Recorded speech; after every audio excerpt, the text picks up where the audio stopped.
Oh, this is something you don't see every day. A bear and 3 cubs.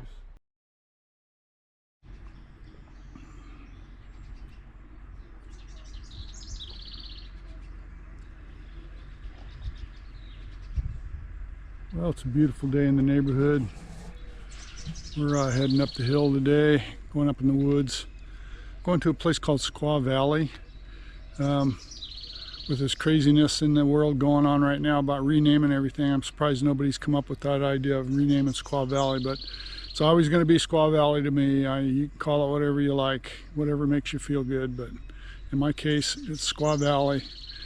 And there's a road up there that I've been up a short distance years ago, and every time we drive by there, I've been meaning to go up there a little farther and see where that road goes. And so today, that's what we're going to do. There was a fair amount of lightning up there in the last couple days. We got a little bit of rain here yesterday, lots of thunder. Didn't see any downstrikes anywhere around the valley, but I'm sure there was a few. So we're going to go up and be prepared to, my old firefighting ways are still with me. I got my shovel and a chainsaw just in case I run across something that's lightning fire or something. So, but I don't really anticipate doing that. They've got, I'm sure they had a recon this morning. They'll probably have a recon tomorrow or later today. So they usually pick up those little things. So anyway, we'll see how it goes and see what kind of beautiful stuff we see today.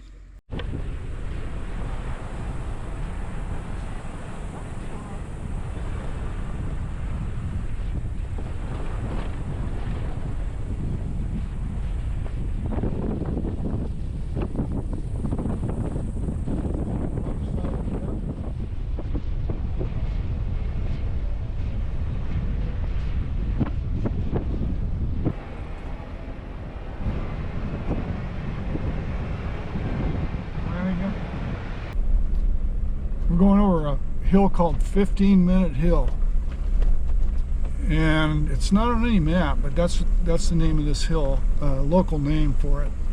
I don't know why it's named that. Karen just asked me that. I don't know the answer to that. My guess is it has something to do with the early days of logging or wagons maybe. Takes less than 15 minutes to get over it now, so.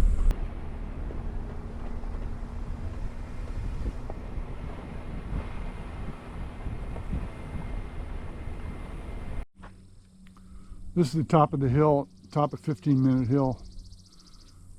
There's another road that goes down here. I've never actually been on that, but it's a dead end. It goes down to a dead end. That was a logging road that they put in quite a few years ago. And then looking back this way is Dixie Mountain. Way off in the distance is Dixie Mountain. And then that Squaw Valley down in the, we're going to be coming down into Squaw Valley here in a little bit. And that road that we're going to take goes back up around this mountain here. Gorgeous.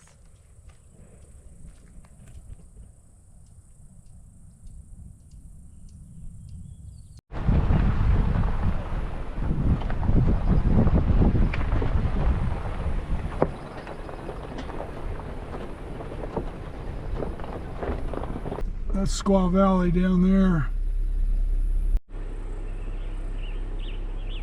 Yeah, angles. That's Squaw Valley. Another view of Squaw Valley down there.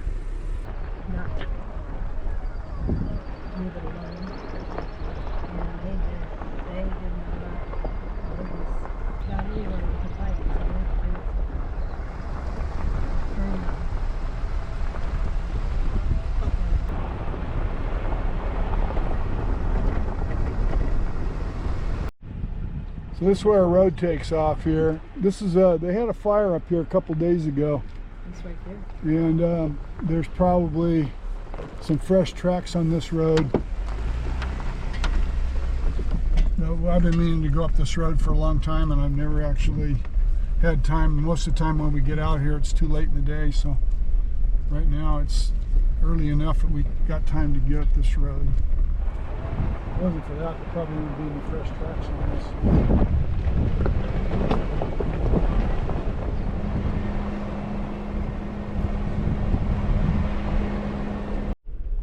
There's a turkey over there.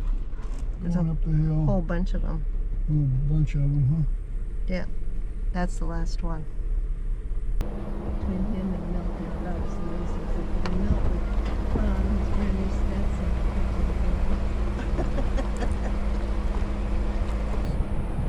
Typical east side.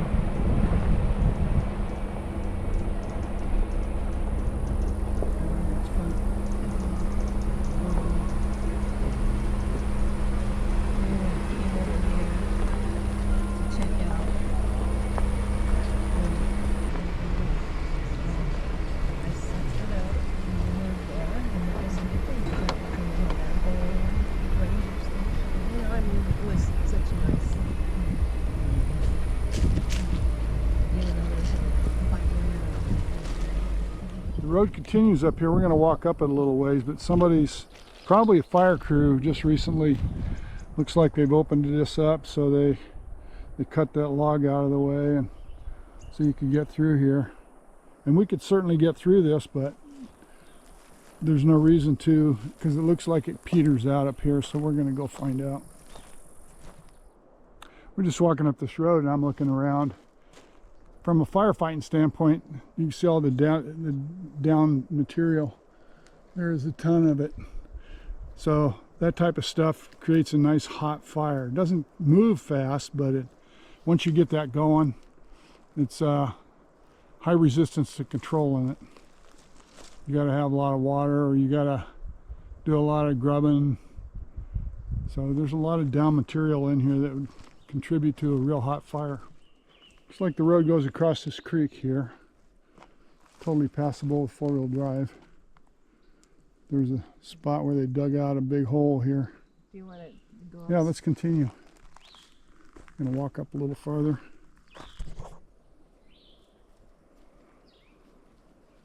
You can barely tell it used to be a road, but it did. And here's the name of what we used to call these is cat faces.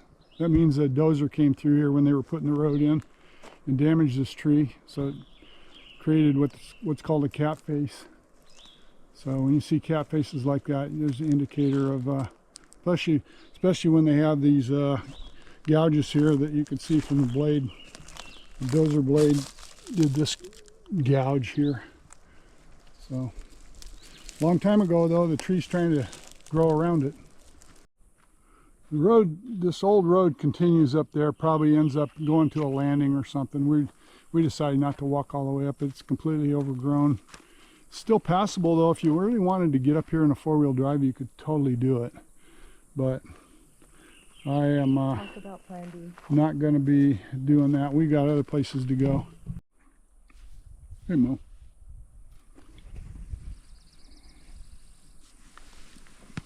What you doing, Mo?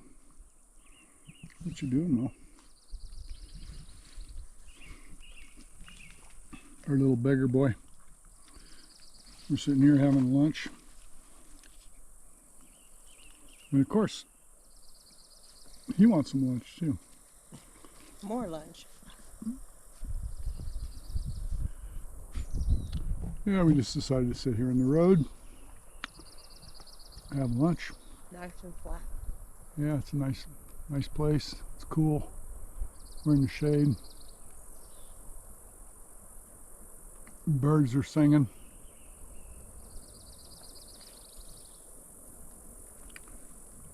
Recon plane flew over a little while ago.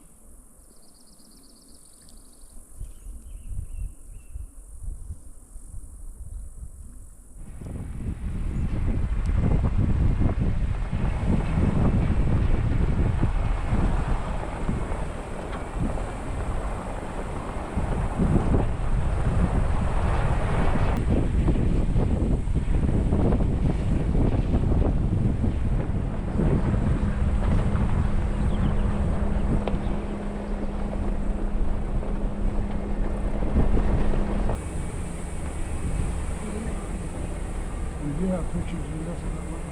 Stop taking the video here.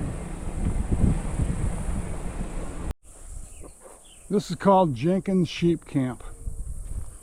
And I have to see if I can find a little more history on this. This has been here obviously for years and years.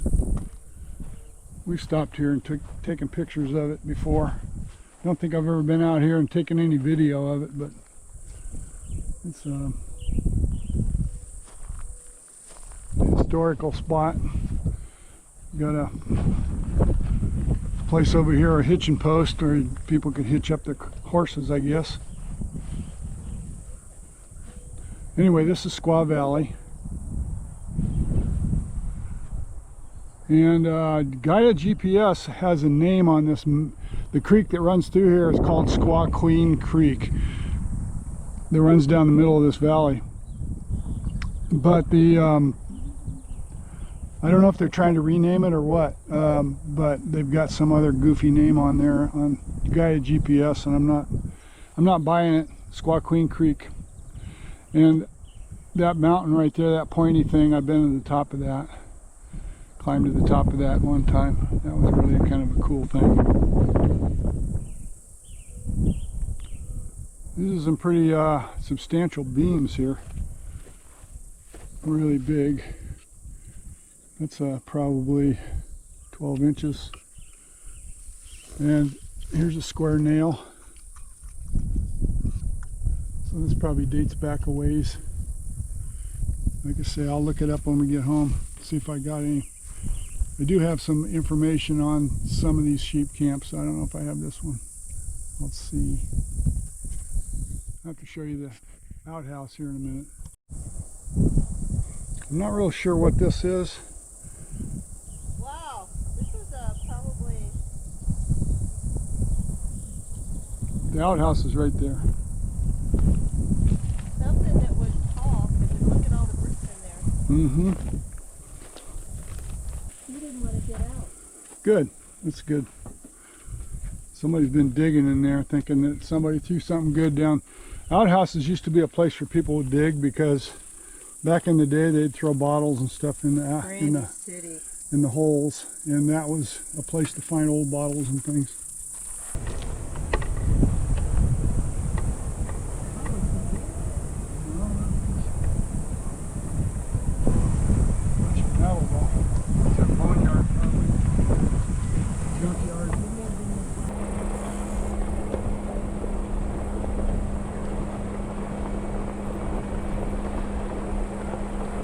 We came up this little road. There isn't much of a road.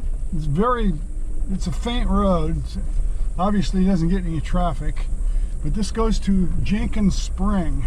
That's why we came up here, to see what that looks like. Well, that's what passed for a road that we just came up. And this is pretty much the end of it. Doesn't look like there's any place to go. So, although it does look like it kind of goes off this way, but we're not going to drive down there. We're just going to walk up there because it's green over there. That's probably where the spring's at.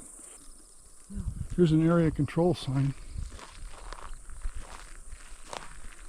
So, this is a historical area, no doubt about it.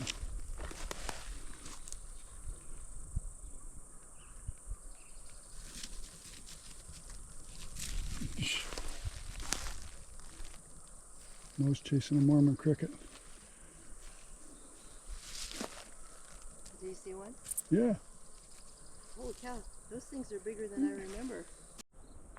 This is very indicative of this area. It's all volcanic. It's really old volcanics.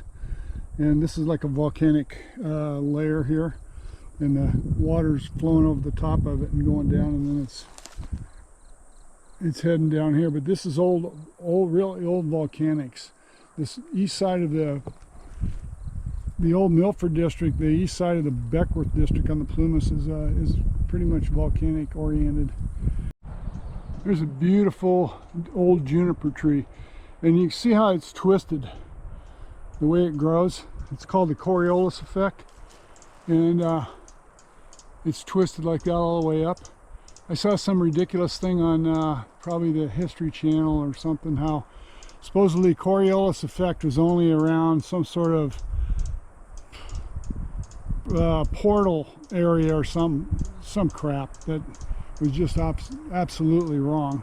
I mean, you see the Coriolis effect. A lot of the older trees have that, and you don't notice it so much on most of them, but this one's very obvious. I'm just walking along here looking at the ground. There's the Native Americans in this area didn't have a whole lot of obsidian, so they used basalt, and you'll find basalt points here and there, and all this chippage here, all of these flakes and stuff are all left over from Indian activity. And I was kind of hoping I would find a basalt point. I hate to admit it, but I used to look for arrowheads out here all the time when I was younger. I don't do that anymore. I do look for them, but I don't pick them up, or I may pick them up and take a picture, but I'm not going to keep them. But there are, in this country is pretty much mostly basalt as far as their material that they had to work with. So you find a lot of this. Well, there's a piece of obsidian right there. There are some obsidian chips, I was telling Karen. You will find obsidian occasionally, but for the most part it's basalt.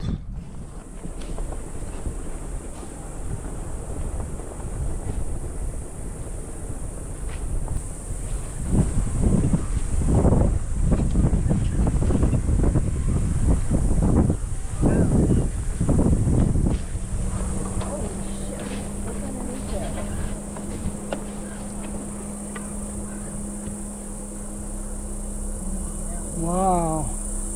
I've never seen They're all a bunch of crows.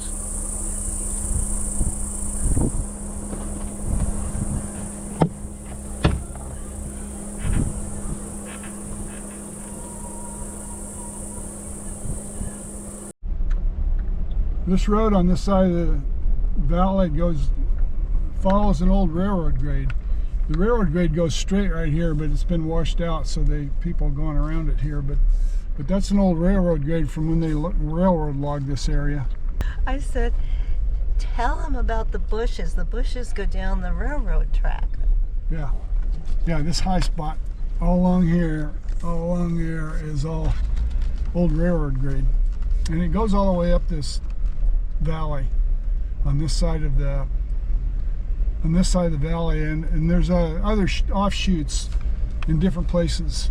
But the old railroad logging they did up here was back in the 1800s. Well, we came up the Poison Creek Road, and I moved a few things out of the way, but there is just too many trees across the road. That's where the road goes down there, and it's just jackstrawed with trees across the road. So we're heading back down because it's a little more than I want to do. I brought my saw and I got extra gas, but I don't want to spend the next couple of hours clearing the road, so we're going to head back down. Well, I had to break a sweat on that one. We had to use a saw and cut a bunch of stuff out of the road. We're back on the main Poison Creek Road that's actually in good shape, or relatively so anyway. So we're heading back out to the main road. We're not going to continue on this road today. Sometime in the future, maybe. In the green Jeep with the chainsaw and the whole day ahead of us, it's probably what we need. Karen's having a great time though, right? I am. I really am. It's beautiful. The rocks are huge and beautiful. Yep. Been a good day.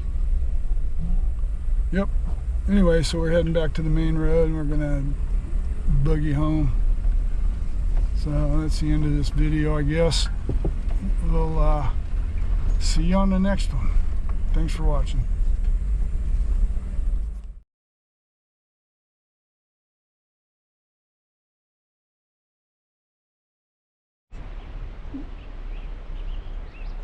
Oh, this is something you don't see every day. A bear and 3 cubs.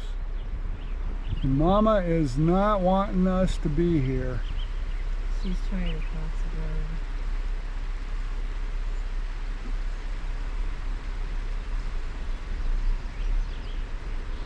road. Okay, Mama, we're gonna go by. Keep your babies.